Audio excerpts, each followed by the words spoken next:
Hi guys, I'm Kristen. Welcome and welcome back to my channel. And yes, it is that time of the year already. Today is the 29th of June, so almost at the very end of June here. I'm definitely done all of my reading or finishing books for the month, which means we are at the mid-year point of the year.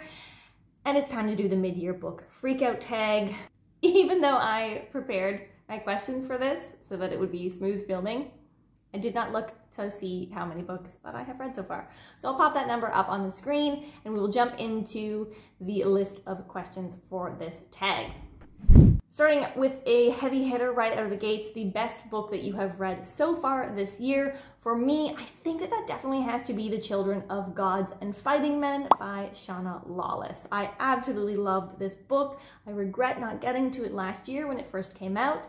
I'm so excited for the sequel to come out later this fall. This was a debut historical fantasy set in historical Ireland following two different women of the Irish mythological races. We are following Fola, who is a healer of the Tuatha Dé Danann, and Gormleth, who is a Fomorian who have fire magic. And we are following sort of the lives of these two women during this time and setting in Ireland.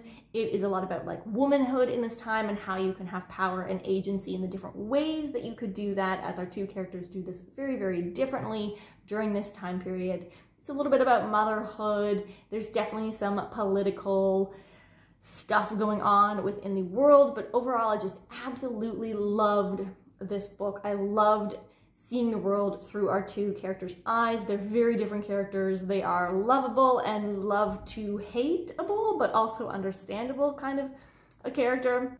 Question number 2 is the best sequel you have read so far this year. I have decided to go with When the Tiger Came Down the Mountain by Nghi Vo. This is a second book in a series, an ongoing series of novellas called the Singing Hills cycle. This one was the second one. I read the first one also this year and I am planning to continue as well. I really liked When the Tiger Came Down the Mountain. If anything, I think I liked it even maybe a little bit more than the first novella.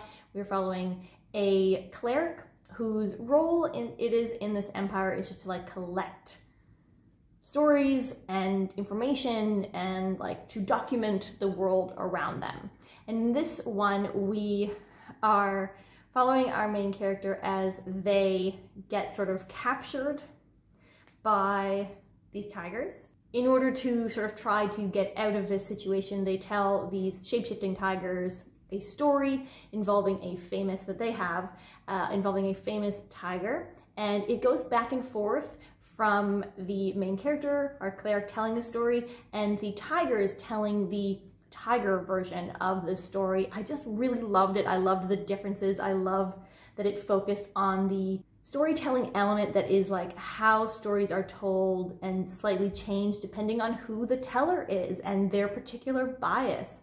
So the human version was a little bit different than the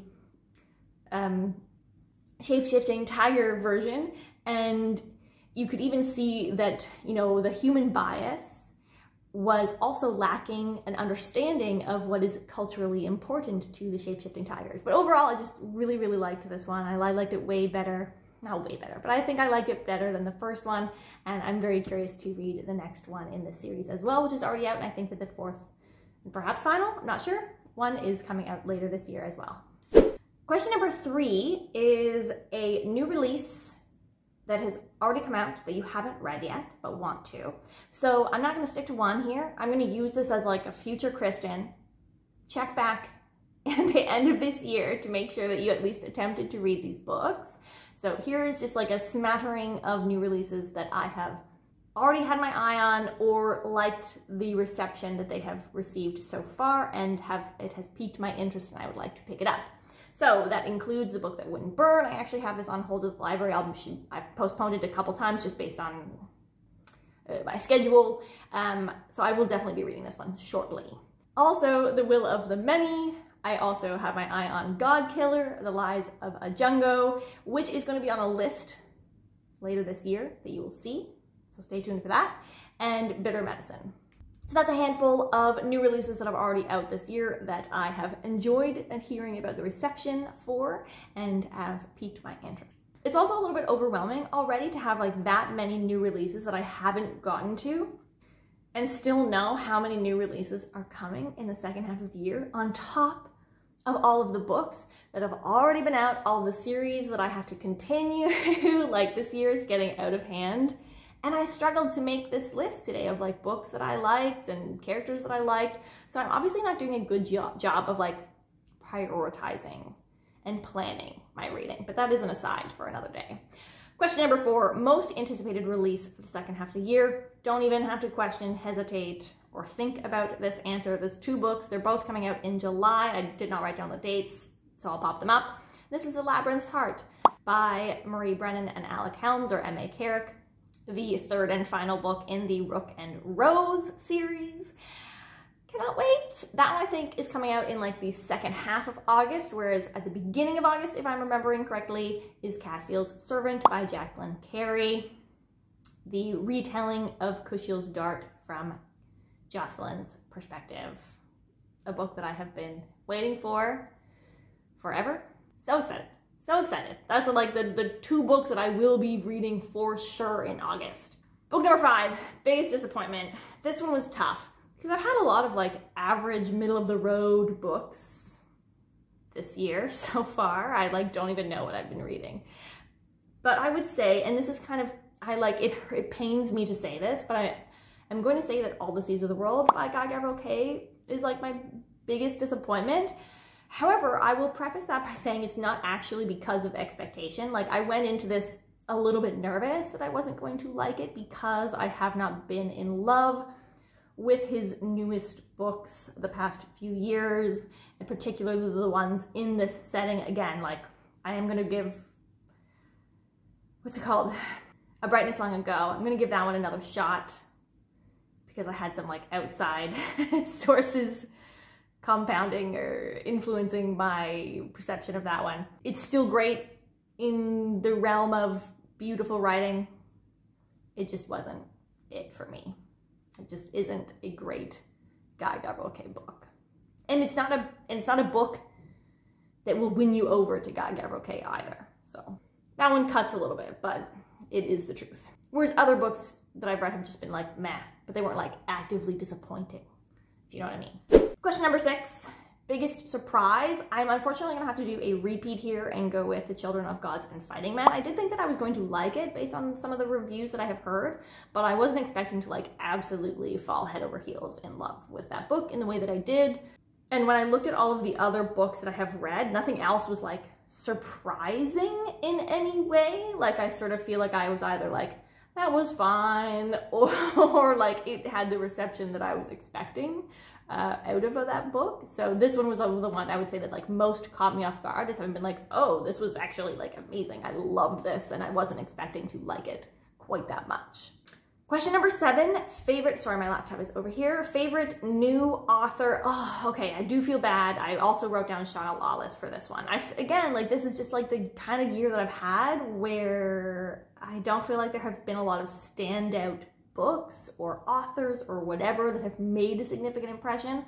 Shauna Lawless, I mean, it feels crazy to say this after having read one book of theirs, but the fact that this was a debut makes me so excited, and was also like upsetting in the moment because on one hand, I cannot wait to see what else they're able to do. And on the second hand, I was upset that there were not backlist books that I could pick up while waiting for the sequel to this series. So like, so intrigued by Shauna Lawless's writing and cannot wait to continue reading from her in the future. I feel like it was that perfect mix of like a historical fantasy that is slow-ish, but still gripping, and character heavy in a way that really, really works for me personally. Both of the POVs were first person, but I thought done in a way that made it clear their individuality from both perspectives. They're very different characters, and that comes across in the writing. So just like, oh, it was perfection. It was so good. Question number 8, this is a very hotly discussed question, and it's the newest fictional crush. I am not going to be one of those people who are like, I don't get fictional crushes. Yeah, for sure I get fictional crushes.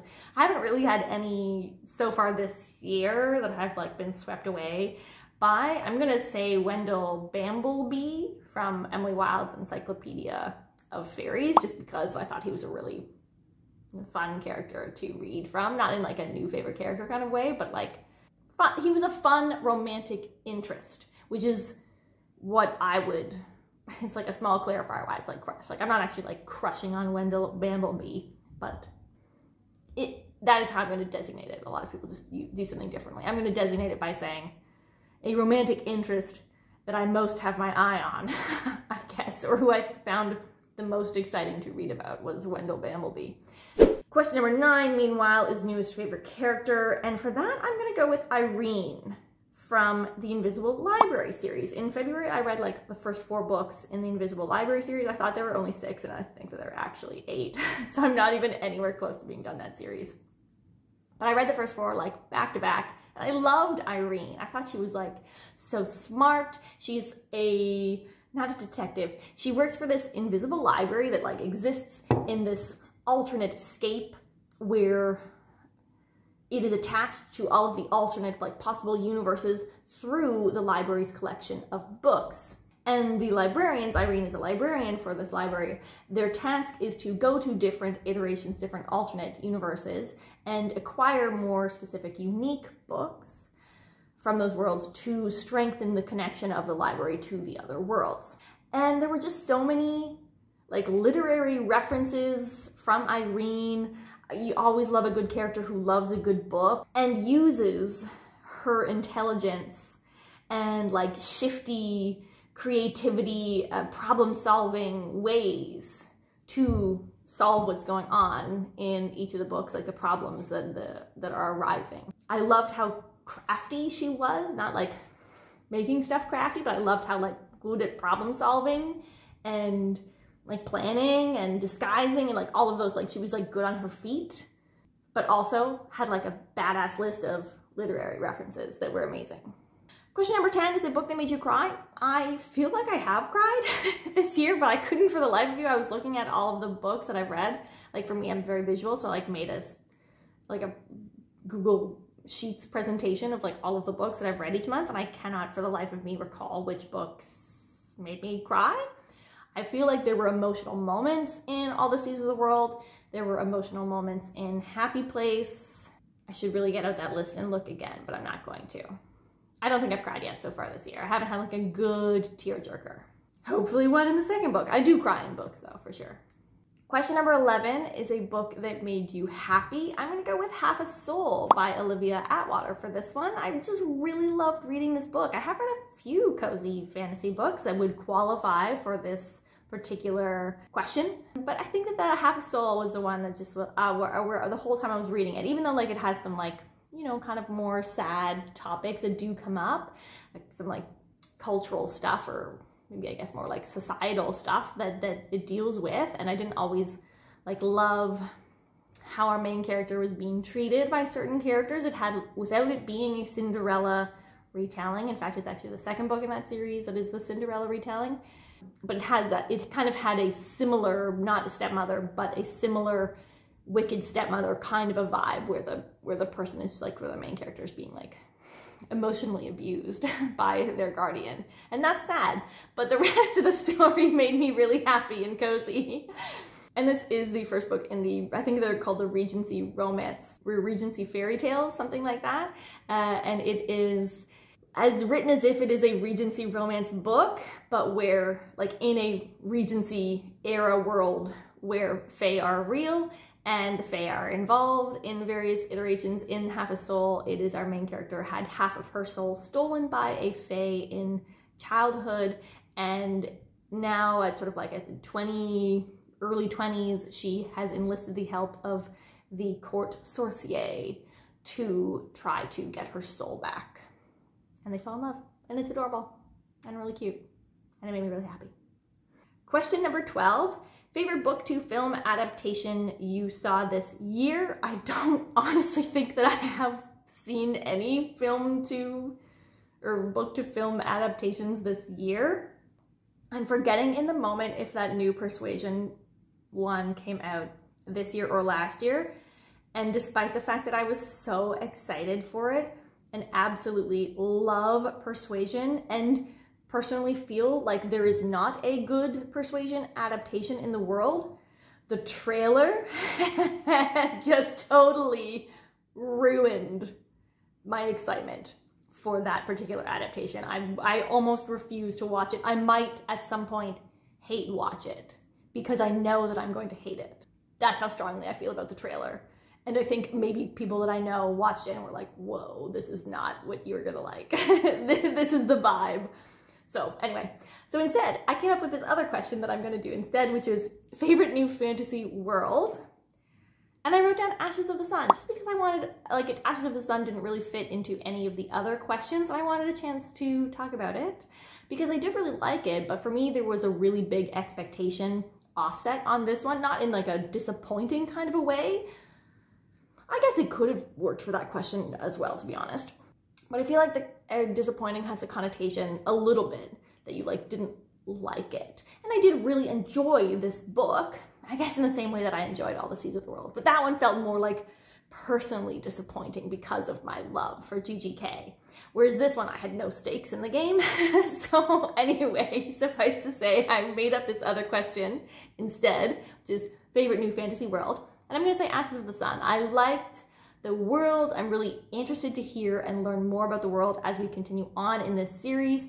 This is a I'm gonna say pseudo rebellion because I feel like the rebellion isn't the big point of the first book. I think that it's coming, but this is a leading up to a rebellion potential kind of a story with a little bit of what do we know about the world, kind of a conspiracy kind of a thing, where we have two siblings who were separated at a young age, and they're now on different sides of this potentially brewing rebellion. But the world had this feel where it was like there is magic, but there's also definitely technological elements, and particularly technology in the sense of where it's like after a war that was, I forget how long ago, but like centuries, I think, they now, like, the order and the government kind of like dictate what is technology that is okay and what is artifice. There was a specific term that they used and I have no memory right now. So good technology, or like okay technology and not okay technology, and then the order, the government decide what is and isn't. And I kind of like that setup because then of course it's like bias and government control. And then there were some elements that was very like, wait a second, was what came before them way more technologically advanced than the world that we're living in now? And I like that kind of a setup, and I'm really curious to see where we go from there. If you hear snoring in the background, Poppy is snoring on the couch. Question number 13 is favorite video you have done so far this year. I've made like 5 videos this year, so I'm not going to pick one, although I am enjoying my Pick My Next series, I will say that, which is every month I make a video with a list of books on a particular theme or like related in some way, and give you a chance to pick one of them, and I've really enjoyed that series so far. Question number 14 is the most beautiful book you have bought or received this year.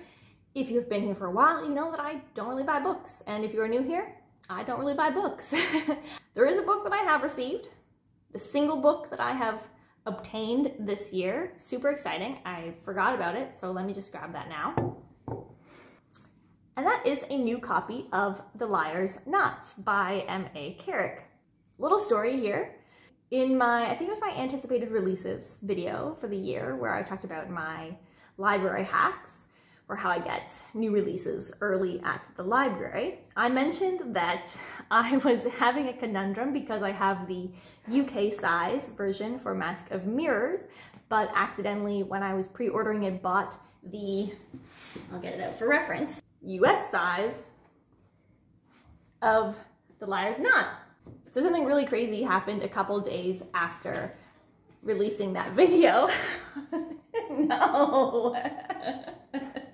So something crazy happened a couple days after releasing that video. I actually received an email from Alec Helms, who is one of the authors, saying that a friend of theirs saw my video and they wanted to send me, or they asked if it was okay if they sent me a UK version of The Liar's Knot to match my UK version of The Mask of Mirrors, which I didn't want to get rid of or would never get rid of because a friend of mine, Taylor, had bought it for me and had personalized it inside. So I of course said yes, and they sent me a signed version of The Liar's Knot to match my personalized copy of The Mask of Mirrors. They also sent me a signed book plate as well for The Mask of Mirrors. So super crazy thing to happen to me. It was very overwhelming and very exciting. So cool and extremely grateful. But so this is the only book that I have received this year, and it's a pretty cool story for that. But I have to say that the most beautiful book that I have read this year has to be Emily Wilde's Encyclopedia of Fairies. Every single version of that, there's a few different versions out there, whether it's the US or the UK or FairyLoot or who knows, whatever book box things, but every version that I have seen of that book is just absolutely gorgeous. Okay, question number 15, the very last question here is, what books do you need to read by the end of the year? I do not really have a set TBR. There is nothing that I absolutely must finish by the end of the year. There are books that I am certainly going to try to read by the end of the year. One that I would say is like the closest thing to a must read by the end of the year, I feel like, is Grace of Kings by Ken Liu. This was, or is, one of my like priority series starts for the year. I do have a couple that I haven't really shared with you guys. This one is really high up there. It was an option for the Pick My Next New Fantasy Series start in June, but it didn't win. So that means that I have to get to it on my own time before the end of the year. So that is the one that I would say like I must read, just because I wanted to read it all last year and I wanted to like be able to like fully commit to it. Same goes, so I would like to get to it this year. Other than that, I do have like some monthly obligations, nothing that is determined as of yet. So I am part of the Book Checkout Book Club. We do a book every other month. The next month that we will be reading a book is August, and this time it is our community member pick. So the 5 of us who run this Book Checkout Book Club, myself, Sarah from Brighton Bookish, Kristen from Kristen Craves Books, Maria from Maria Might Read That, and Kate Coy from channel Kate Coy. We're all gonna put forward an idea and give the community a chance to pick that book for August. So you can find the Discord down below where the voting will happen, along with potentially a playlist of all of our live shows to date for that book club. So each month, so I guess it'll be August, October, and December, there'll be an obligated book for me for that for the remainder of the year. And I also am not doing the Pick My Next. So each month, you guys are gonna get a chance to pick an obligated book for me to read that I will be obligated to read. So that is sort of my must reads by the end of the year. Those ones, none of those are determined. I guess the Pick My Next, there is like a list of potential from 3 to 5 every month for the next however many months, I guess 6 months. I don't know why that took me a minute. But yeah, that's it, like Grace of Kings, and then sort of like I will have some potential obligated books for book clubs and for the Pick My Next thing, but otherwise I am pretty open. So that is my mid-year book freakout tag for this year, for 2023. If you have a channel and you have done this video or you haven't done it yet, go do it. Let me know down below and I will come find yours. Or if you just want to answer any of all of the questions in a comment down below, I'd love to see how the first half of the year has been for you. I'll see you guys next time. Bye.